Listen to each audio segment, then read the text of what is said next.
आपको जानकारी है कि आज पूर्वी क्षेत्र की क्षेत्रीय जो हमारे प्रदेशों के पावर मिनिस्टर्स हैं उनकी एक कॉन्फ्रेंस यहाँ पटना में रखी गई है। आज दिन भर की चर्चा के बाद वैसे तो देश भर में सभी क्षेत्रों की ऐसी मीटिंग हो रही है। आज ये 5वीं क्षेत्रीय मीटिंग थी और इस 5वीं मीटिंग के बाद देश भर की सभी हमारी क्षेत्रीय मीटिंग पूरी हुई है। यहाँ पर हम पावर के अलग अलग मुद्दों पर चर्चा करते हैं। प्रदेशों की जो कठिनाइयाँ हैं, उनके इश्यूज़ हैं, उनके सुझाव हैं, वो प्राप्त करके उसी अनुसार आगे कार्रवाई करते हैं। पहला विषय रिसोर्स एडिक्वेसी प्लान, जिसके अंदर पावर कितनी कहाँ आवश्यकता है, रिसोर्सेज कितने हैं, कैपेसिटी कितनी है, कितनी टाई अप हो गई है, कितनी शेष है, इसकी प्लानिंग एक एक प्रदेश की बनती है। उसमें थर्मल पावर है, फिर आरई में सोलर है, विंड पावर है, इसी प्रकार स्टोरेज के जो प्रोजेक्ट्स हमारे पीएसपी के बेस के वो चल रहे हैं। और इसी में एक निवेदन सभी प्रदेशों से किया गया है कि कम से कम 1 यूनिट न्यूक्लियर पावर का भी सब लोग अपने यहाँ प्लानिंग बनाएं। तो उस सारे की योजना बनी है और प्रदेश अनुसार 2035 तक आने वाले 10 वर्षों में पावर की आवश्यकता के हिसाब से सारी योजना, सारी प्लानिंग बनी है। जहाँ तक आज की स्थिति है, देश भर में जितनी आवश्यकता हमारी पावर की है वो सब हम पूरी कर रहे हैं। 10 साल पहले 2013-14 में हमारे यहाँ पावर की डेफिशिएंसी थी लगभग 4.5% पावर, कुल मिलाकर शॉर्टेज थी। अपना देश पावर डेफिशिएंट देश के नाते से जाना जाता था।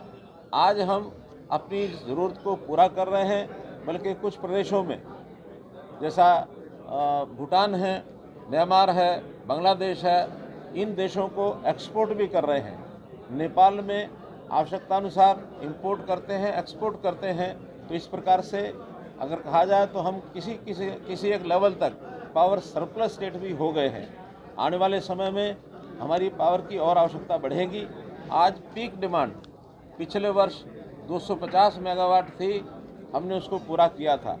इस बार अनुमान के हिसाब से उतनी आवश्यकता नहीं पड़ी, हमने लिमिट उसकी 270 गीगावाट ये सोची हुई थी।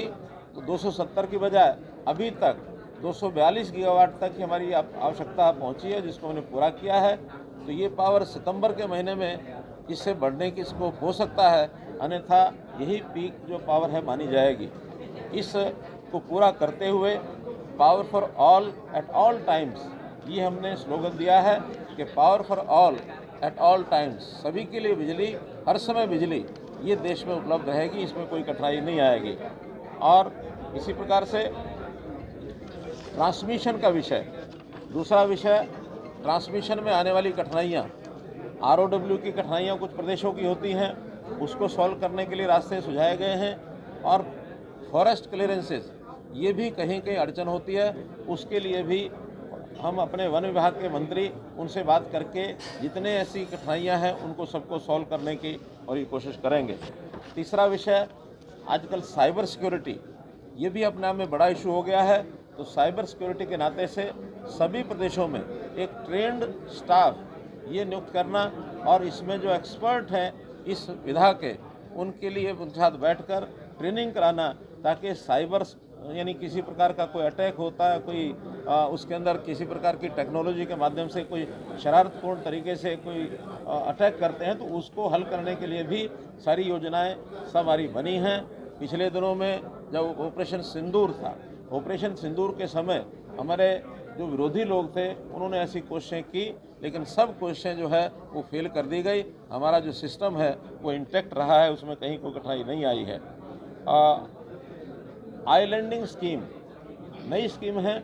इसमें अगर कहीं कोई लोड के नाते से कहीं कम होता है, ज़्यादा होता है, और ज़्यादा लोड के कारण से अगर किसी एरिया में ट्रिपिंग होती है, तो पूरे एरिया को जिसमें लोड ज़्यादा बढ़ता है उसको आइलैंड बना करके उसको सेपरेट करने का एक सिस्टम भी बनाया है, ताकि उसका असर बाकी कहीं भी और न जाए, तो छोटे स्थान पर भी आइलैंडिंग करके उसको उसकी डिमांड और सप्लाई को ठीक कंट्रोल किया जा सकता है। डिस्कॉम्स में बहुत से रिफॉर्म्स ये भी किए हैं।